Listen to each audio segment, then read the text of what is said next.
Hello, my name is Teresa Blanco, the Artsy sister, and we're reading Saturnastra Woden. This is chapter 4. The Orphanage. Woden refused the broth but had some berries, and she was then led to the common room for the children of her age. And on the whole, the manor had 14 bedrooms, 5 on the bottom and 9 on the top. And in addition to the sizable attic, nobody visited. And there was also the library, the sitting room, and the storage room, and they were all located in the second floor. And in the first there was the ballroom, the foyer, the living room, a utility room, and the den. And being a bit of a manor, all of the rooms had their own bathrooms, just with pots and washtubs. And these were all irrelevant since on average there were 5 children per bedroom. And all in all I counted 47 brats, 11 teenagers, and 13 adorable babies. All prime numbers, mind you. She only had prime number sets of each of the children. And of these rooms, the lady had her own private suite, and the servants had their own private. Wait, tell me the numbers again. 47 brats, 11 teenagers, and 13 adorable babies. Oh yeah, those are prime. Okay. Oh, prime numbers, mind you. Of his rooms, the lady had her own private suite, and the servants had their own private quarters outside the manor, in several buildings located outside in the gardens. And due to Woden's side, she was sent with the other babies to the nursery, and the nursery was located in the first floor to the left of the kitchen, and it was attended by 2 sleeping nanas. And they unceremoniously bathed and changed Woden into a white nightgown, and she was placed within an empty crib and told, "Go to sleep." And her robes were thrown into the garbage, and Woden waited until the nanas fell asleep to retrieve her robes, and she dutifully cleaned the smudges and the leftovers, and she heard a sound behind her, and turning around it was an 8-year-old kid. And he looked through the leftovers and even ate a few morsels, and he eventually found a crumbled up parchment, and looking at Woden he said, "You're new too?" "Not really, I am only visiting, and once I find what I'm looking for, I plan on leaving," explained Woden. "Oh, you mean your blankie," he said, pointing at Woden's robe. "Well, you found it, I guess it's goodbye." "No, I did not lose it, the woman just took it away and threw it in here, because it thought it was garbage," explained Woden. "Yeah, they tend to do that a lot, so I have been told, and I complained to the boss, but she didn't care since we now have new things," said the kid. And he went towards the kitchen table, and he spread the crumbled paper on the table in an effort to straighten it. "Want to see my treasure?" he asked. "Sure, I will show you mine if you show me yours," said Woden. And and once the paper was straightened, it showed a crude rendering of a map, and he explained, "When my dad left, he gave my mom this map, and this is where he stashed all the loot he found on all his adventures. If the map is so important, you should have it tattooed on your back or something," said Woden. "Wouldn't know how or anyone willing to do so," said the child. "I could do it. Where do you want it?" asked Woden. "I need it in a place not too visible, but where I could look at it easily once I get out of this place," said the kid. And Woden stopped a moment, and then she said, "I could tattoo it on your head. You can just shave your hair off and see the map, and once you're big and strong enough to find your treasure." Yeah, because the hair grows and then the map is hidden, and then all he has to do is look at the map from the reflection of a mirror. So that's a good place to hide a map. I was thinking my pits, but yeah, the head is a good idea, his armpit. Tattoo my map is a good idea. And I think that I'm just smelling my paper. No, I'm looking at my map. That stupid kid. Said the child, and he added, "Is it going to hurt? Dad said his stats were painful to put on." "It'll be fine," said Woden, and she had the kid turn around, and while she gave a look at the map, and Woden did not have the most sublime hand-to-eye coordination, so she left it up to me to deal with the problem. And using my index finger, I traced the map on the little head, and the child shivered, even though I was applying the tattoo with my special demonic red ink. And it would pigment any surface, and then again, anyone I touched always said that it felt like being touched by a brick of ice. And when I completed the map, I also drew my own version in my journal. The child turning around asked, "What did you use?" "Like I said, my treasure," said Woden. "I want to see it," said the child. Woden gestured to me, said, "Here, this is my most prized possession." And frowning, I said, "Since when am I a thing?" He said, "Behold my demon, behold my demon, my most prized possession, the demon I fed a cookie to, and now he's my slave." "Since I forgot to pack anything of value," responded Woden. And the child stared at Woden, and then she looked in my direction, and he could not see me, but children being children, he believed that there was something there. And then he looked straight into my eyes, and even though I was incorporeal, and something about the look he gave me made my skin crawl, children are freaky that way. This is why I normally prefer to avoid them, and they can see you, and even when you are in spirit form. And I drew closer, and he stepped back a bit, and then he asked Woden, where did you find it? Him, you mean. I will tell you his name, but you must keep it a secret the same way I will keep the secret of your map, said Woden, looking sternly at him. And there was a faint creaking on the floorboards, and almost as if something heavy were crushing and bending the woodworks. And humans tend to think that it's normal for houses to creak, but they should not. And they try to excuse the clanking and the scratching sound, saying that it is the roof expanding or some sort of nonsense like the radiator. And this house has no such radiator, and there is not a single mouse in the vicinity. And normally houses have the usual vermin like ants and the Gregor bugs Woden hates so much, or rats. Gregors are roaches. And from time to time you get mosquitoes and even raccoons, and I sense none of those animals in these habitations, and you could excuse it by saying it is good hygiene. But when not even the carpenter ants want to bother with your home, you must know that you have a bigger problem. And animals have a sixth sense about danger and stuff, and I used to have that sense too, but when you spend enough time at the top of the food chain, your senses become dull, and a lot has changed since I last walked among mortals. And after Woden felt enough tension build, she drew closer to the kid and whispered, my treasure is called Bayl, and I found it inside a bottle that was buried in the sands, and then when I was little, I used to go to the beach and dig holes a lot, and I used to uncover all sorts of goodies, and inside the bottle there was a bit of ashes, and Bayl, and a note. And the note was illegible, and the bit of ashes fluttering in the wind as soon as I opened the bottle. And I always wanted to go to the beach, said the child. And what's the ocean like? It is salty and blue, like the sky, but darker. And the sand is white and red and sometimes black and even pink. I like pink sand, explained Woden, moving away from the child. And sometimes you see fishes, but other times you do not. And yes, there is also the waves, both big and small, and depending on the time of the month. Which way is the ocean? Asked the child. It is about a 2-month journey from here, and if you keep walking in the direction of the noon sun, you are bound to reach the ocean, explained Woden. Yeesh, that far away, whined the child. And it was a bit annoying to keep referring to him as so, but Woden doesn't care about his name, and most people do not think of their names when they are conversing with another fellow human. And I always found the mind reading to be a bit of a bothersome, and think of it like reading a book, except that there is a person randomly flipping the pages of the book while you're trying to read it. And just when you're about to make sense of a sentence, a douche flips the page. And the obsessive type of people tend to have clearer, more concise thoughts, and they are stuck on a single topic, and they see it through from beginning to end before something else draws their attention. And Woden then said, well, it will be a lot faster by horseback, or you can follow the river downstream as long as you stick to the main mouth of the river. And you should arrive at the beach within 17 days. Watch for the rapids, however, because mid-journey the water will get rather fast and choppy, and a fellow like you can easily drown if not careful. The child stretched his hands, and Woden shook it, and then he said, thanks, I will keep that in mind. Goodbye, then.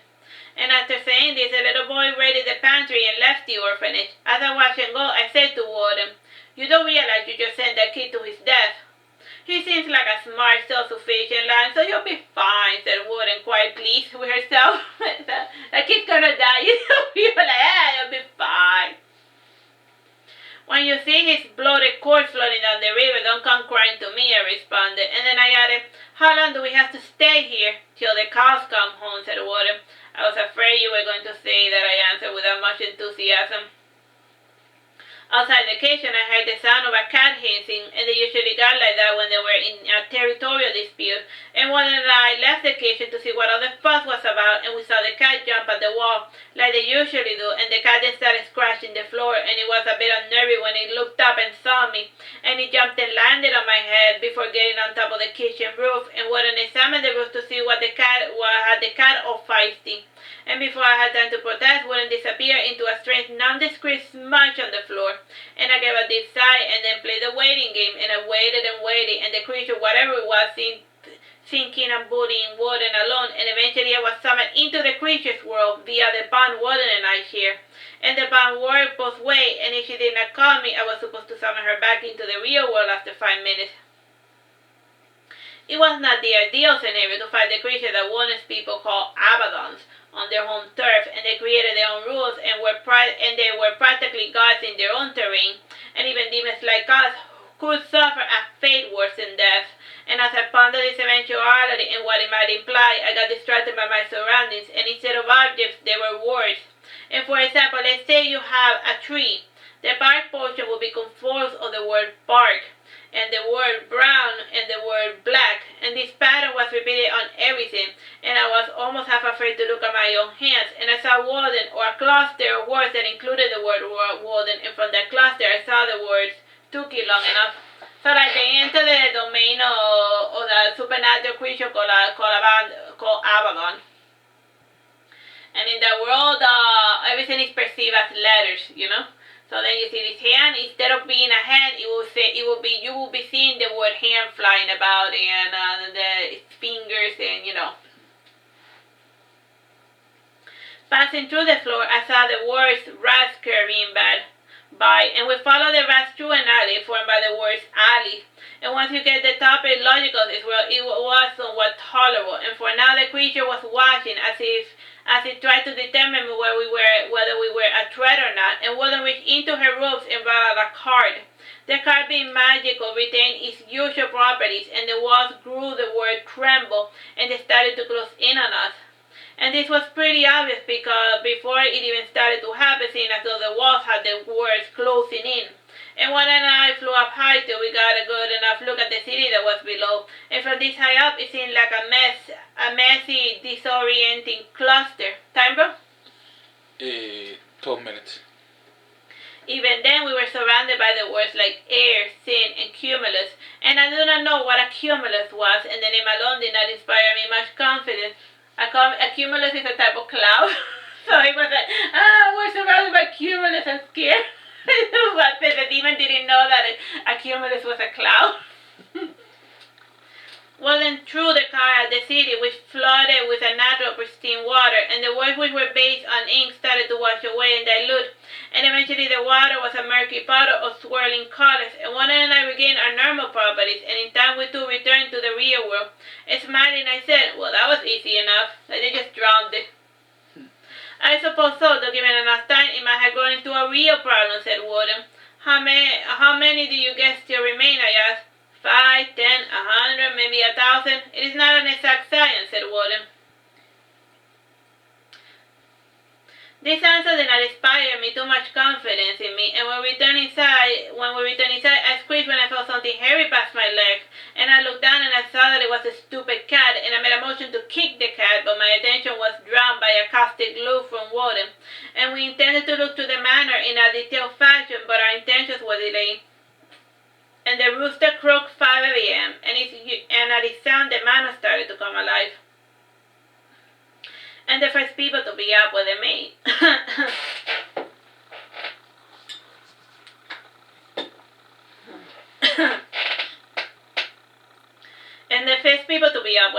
And after performing their washing routine, they started scrubbing their house from head to toe. And the male children too were awoken, and a good number were sent to their apprenticeships, while a couple even attended a private school. When Mirta saw Woden, she asked, "What are you up so early?" "I couldn't sleep," answered Woden. "That's normal. I couldn't sleep a wink on my first time either. And you should get ready too, and I hear talk of the nobles visiting, and if you make a good impression, you might just get yourself a new parent," said Mirta.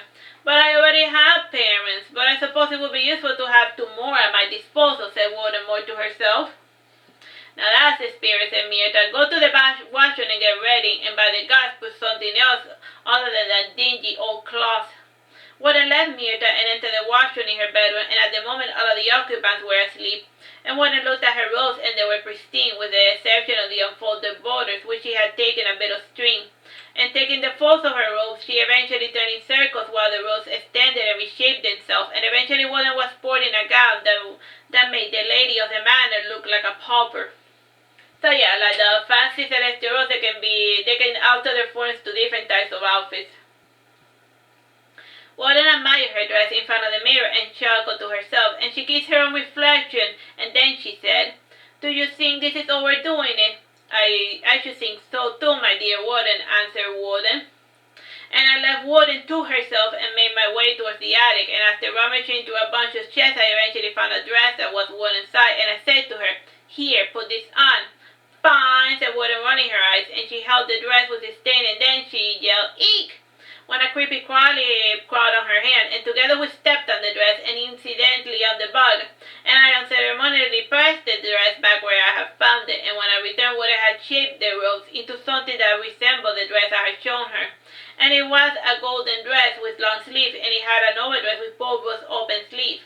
And the dress was green with some flower decoration, and in Woden's version she had exchanged 2 room patterns that normally decorated her own dress. And the hands normally trailed on the floor, but Woden did not like that, so the dress was shortened, and it only went as low as her heel, and at the tip of the dress came with a belt with a chain that went as long as the knees. When Woden came down, Myrta smiled and said, "Very fine indeed, if you say so," said Woden. And the conversation was interrupted when Lady Josepha entered the scene, and she did not look at Woden, rather she said to Myrta, "The storage room was ransacked, but you are the only one who holds the key," said Myrta, and apparently Lady Josepha personally managed the food. "And I saw the lock, and it's nothing too far out there, and any 8-year-old with a knife and a pick can easily open it," said Woden half thoughtlessly. "Did you get at the food?" asked Myrta. "Nah, some kid who was going to the beach got to it," said Woden. And Lady Josepha said, "Was it Dario?" Said Woden, shrugging her shoulder. "And where did he say he was headed?" asked Lady Josepha. "To the beach, like I said," Woden. "He's going to the beach." Time, bro. 7 minutes 30 seconds. After Woden said this, Lady Josepha headed out, and based on the memory fragments provided by Woden, Dario was apparently a relative of Lady Josepha.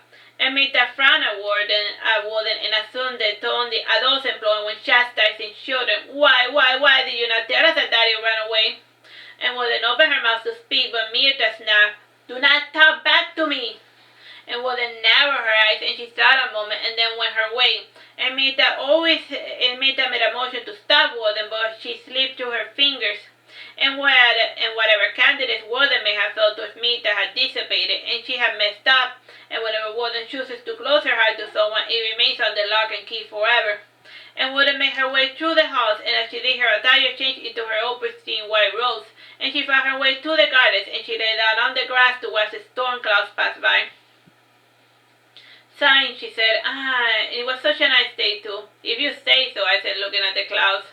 "And storm clouds are nice too, you know," said Woden, defending the coming storm, and pointing at the sky, she said, "Look, there goes a lightning bolt."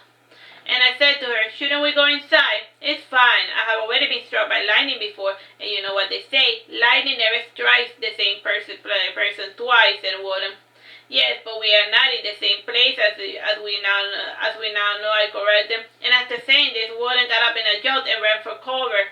And back inside, Woden made her way towards the attic, and since her tiny hands did not reach it, I had to lower the chain to draw the stairs down. And her rose changed, fusing with her face and extremity, and it gave her a doll face with large hollow-out eyes. And I had seen her pull similar tricks before, and she was a bit squeamish when entering large concentrations of dirt. And the floor had fresh footprints, and somebody had visited the place lately. And the items were what you would expect to find. They were in large oak chests, some armors, a good number of paintings, and books. I first made my way towards the paintings, and I removed the protective cloth of one of them, and I saw a portrait of Lady Josepha and an old geezer. And it was no wonder that a lady her age had not remarried, and it was common for old men to marry young ladies. Then again, the old man could be her father or even her grandfather. And I drew a quick sketch of the painting, and then moved on to the rest of the family portraits, and they all had the same arrangement, only of different people, and they seemed to have made by the same painter. And I then heard Woden cough and browse through a couple of dusty old books, and she passed lightly through the pages, only giving each book a cursory review before dropping them on the floor. And I picked one up and I said, "Hey, you're going to ruin the pretty book. Books don't really matter. It is what's written inside of them that is important. And we have it all memorized now. It is just dandies," explained Woden. And I gingerly placed it back on its box with its cloth wrapping, and I then added, "Just because you have it memorized doesn't mean that the little people down there have read it. The books are up here rotting, and the lady won't teach any of her kids how to read it, even though she seems idle enough to do so," explained Woden. "You are assuming that she does know how to read," I said. "Well, she did write something down on her notebook, didn't she?" said Woden. "Ah, yeah, I forgot about that," I answered. "Don't forget that nobles were here operate under the old rules," said Woden. "I am well aware of the quirks in their way," I answered. We both were quiet to listen to a surge of whispers and noises on the floor below, and we came down and I put the attic ladder back in its place, and once upstairs Wooden thrones assumed their original shape, and we came to find all the maids and shooters screaming and crying as they tend to do whenever they are struck down by a major calamity. And they were all gathered on the second floor, and Woden pushed herself through the crowd, and on the bed we saw the charred corpse of a little boy. And based on the spirit sticking to around him, I guess it was Dario. He had apparently been struck by lightning, and Woden took his hand and stared at his spirit, and with her mind she said, "Are you certain you wish to return to this piece of charred lumber?" "I have unfinished business," said Dario.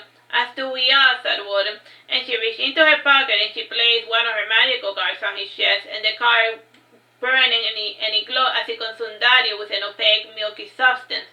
And when it dissipated, Dario was in one piece, and he took a first hag of breath, and the type humans give when they have been underwater for 5 minutes. And they showed an amazed marvel at Woden's healing abilities, and Woden was weighed by hundreds of questions and exclamations, and far too many for me to bother to pay attention. And as for Woden, she scoffed the questions by saying, "I bought the card from a peddler, and I was planning on using it on myself should some bastard kill me. But I had used it up, and it is a one-time deal, so try not to rely on it, and I myself had no such power whatsoever. And if you say something about what I just did, I will deny it, and I will stick to my story." Time, bro? 2 minutes, 30 seconds. After saying this, Lady Josepha entered with a healer, and meantime the maid told her there that Woden had healed Dario.